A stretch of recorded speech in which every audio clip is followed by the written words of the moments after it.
Welcome to Manila Updates TV. Subscribe and press the bell icon for more updates. The global defense community was rocked by headlines. Jakarta slashes KF-21 funding. Indonesia renegotiates fighter jet deal with South Korea. For years, the KF-21 Boramae project symbolized international cooperation, a bold plan to build a cutting-edge fighter jet.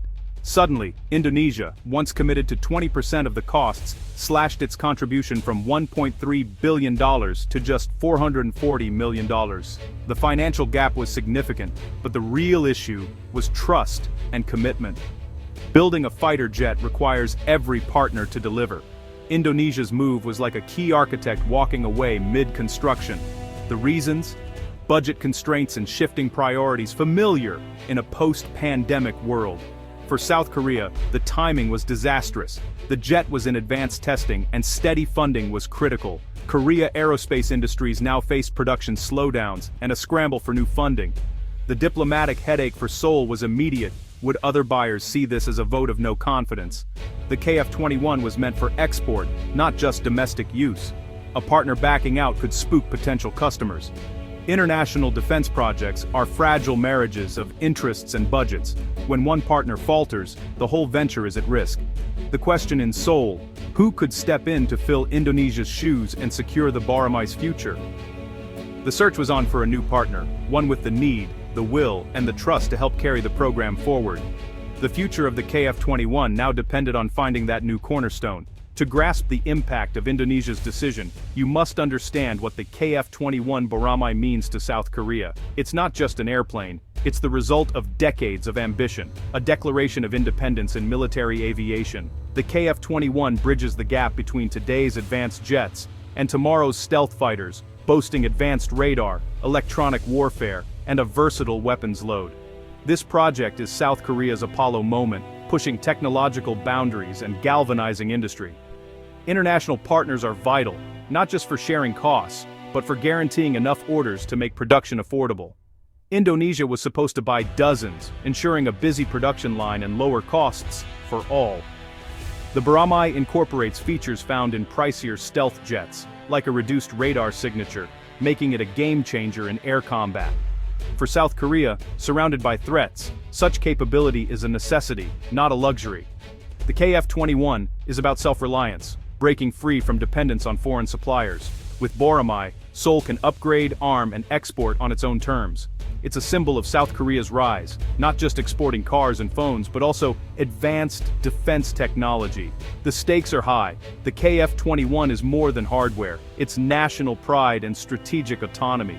Losing a partner threatens not just a project, but a vision for the future.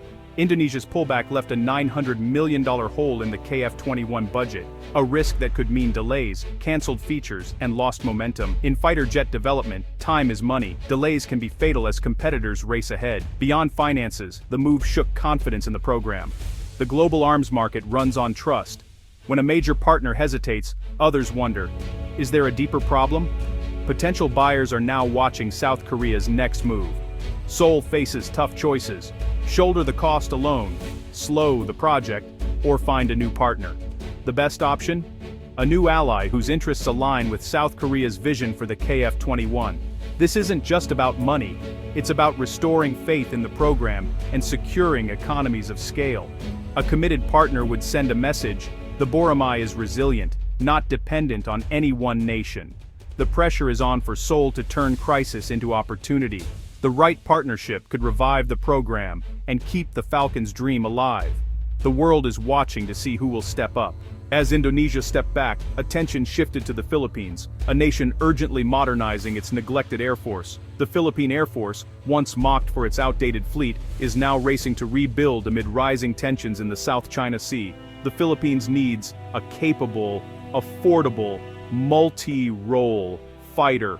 Exactly what the KF-21 offers. The Boramae's near fifth-generation capabilities at a lower price make it ideal for a country with a limited but growing defense budget. South Korea and the Philippines already share a strong defense relationship, built on trust and past cooperation. South Korea has supplied ships and jets, making negotiations smoother and faster. Both nations face complex security challenges and value control over their skies and seas. A KF-21 partnership would be more than a sale, it would be a strategic alignment between two U.S. allies. For South Korea, the Philippines is not just a customer, but a partner on the front lines of a critical region. The timing and strategic fit are perfect for both nations. The stage is set for a new chapter in regional defense. The FA-50PH Golden Eagle story is the blueprint for a KF-21 partnership. A decade ago, the Philippine Air Force had no fighters. South Korea's FA-50 changed that, restoring supersonic capability. The FA-50s became the pride of the PAF, proving their worth in real combat during the Marawi siege against ISIS-linked militants. Their performance silenced critics and cemented KAI's reputation in the Philippines. This success built deep trust. Filipino pilots and generals know KAI delivers quality and support. The relationship is proven, not theoretical. It's been tested in battle. When KAI talks KF-21 in Manila, they're seen as partners, not just salesmen. The FA-50 was always a stepping stone. The PAF's plan was to move up to a true multi-role fighter. The KF-21 is the logical next step, with pilots already familiar with Korean design and philosophy. The Golden Eagle's success paves the way for the Falcon. The transition would be smooth, leveraging existing training and experience. The partnership has momentum, and the KF-21 is ready to take it to the next level. Trust, experience, and proven results make this partnership uniquely strong.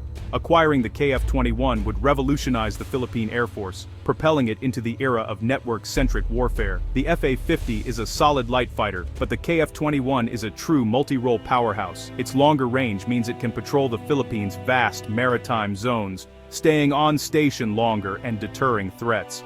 The advanced AESA radar gives pilots unmatched situational awareness, tracking multiple targets at long range.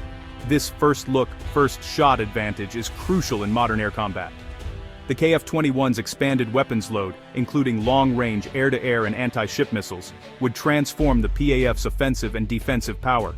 Its presence would force adversaries to think twice before challenging Philippine sovereignty. Today the PAF's reach is limited. With the KF-21 it could intercept threats far from home. Air superiority would protect Philippine ships and interests across the region. This isn't just an upgrade, it's a transformation of the country's defense posture. The KF-21 would give the Philippines tools to enforce sovereignty like never before. The leap in capability would be historic. The Philippines' modernization drive is a direct response to rising tensions in the South China Sea. Chinese maritime assertiveness has led to repeated confrontations, highlighting the need for credible defense. The government's Horizon program aims to build a minimum credible defense, with air power at its core. The goal isn't to match superpowers, but to raise the cost of aggression and deter threats. The timing for a KF-21 partnership is ideal. The Philippines is prioritizing a new multi-role fighter. The KF-21 offers more than just hardware technology transfer, local assembly, and industrial growth. This would boost the Philippines' defense industry and create high-tech jobs. For Manila, this is about national security, not prestige. The delays with Indonesia open the door for the Philippines to secure a favorable deal. Committing to the KF-21 would make the Philippines a key security player in Southeast Asia. A KF-21 partnership is a win-win for both nations. For South Korea, the Philippines' order would fill the gap left by Indonesia, ensuring production and lowering costs. It would boost the KF-21's credibility and strengthen Seoul's strategic presence in Southeast Asia. For the Philippines, the deal means not just new jets, but technology transfer, local jobs, and industrial growth. It would diversify Manila's security ties, complementing its U.S. alliance. The partnership would deepen military cooperation and joint training. Both nations would gain a strategic edge in a volatile region. This is more than a contract, it's a new alliance for a new era. Together, they would shape the future of regional security. A South Korea-Philippines KF-21 partnership could reshape Southeast Asian air power. It would show that middle powers can acquire advanced capabilities through smart collaboration, not just reliance on superpowers. Success would make the KF-21 a credible alternative in the global fighter market, attracting other regional buyers. The ripple effect could foster new defense cooperation and technological hubs across Southeast Asia. For KAI, a Philippine deal would be a lifeline, transforming the Boramae into a global success. Indonesia's retreat opened the door for a new chapter, one where the Philippines rises as a key partner.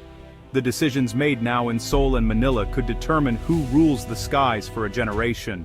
The The future of regional security may well be written in the shared steel and shared skies of this partnership.